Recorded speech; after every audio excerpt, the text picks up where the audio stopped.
Buatlah kalau berani. Itu kritikan tajam seorang pemerhati yang mengulas cadangan bekas ahli Parlimen Petaling Jaya, Dr. Kwa Kia Sung, mengenai saranannya untuk mengenakan cukai kekayaan kepada golongan kaya atau jutawan.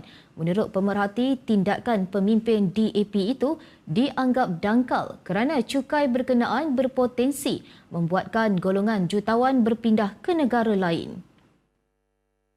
Kata pemerhati, Kia Sung dianggap tidak memahami mekanisme sebenar kekayaan disebabkan golongan kaya ini bukanlah hanya bergantung kepada wang ringgit semata-mata, malah turut memiliki pelbagai aset yang bernilai. Atas faktor berkenaan, tegas pemerhati, cukai ini hanya relevan dikenakan jika golongan kaya seperti ahli perniagaan memperoleh pendapatan. Pemerhati turut menjelaskan cadangan cukai yang tidak selaras dengan realiti ini berisiko menyebabkan ahli-ahli perniagaan mencari peluang pendapatan lebih kondusif tanpa tekanan cukai. Dalam masa yang sama, pemerhati mengkritik menteri yang cetek akal serta penjawat awam yang bertindak melulu tanpa mengambil kira kesan terhadap kepentingan pelabur. Pemerhati menambah tindakan kerajaan yang suka mengenakan cukai pada kadar yang tinggi hanya akan mendorong kepada peralihan entiti perniagaan mereka ke negara jiran. Disebabkan itu, pemerhati berkata jika terdapat syarikat-syarikat yang bertindak berpindah ke luar negara, perkara ini hanya akan merugikan negara sekaligus akan menjejaskan ekonomi negara.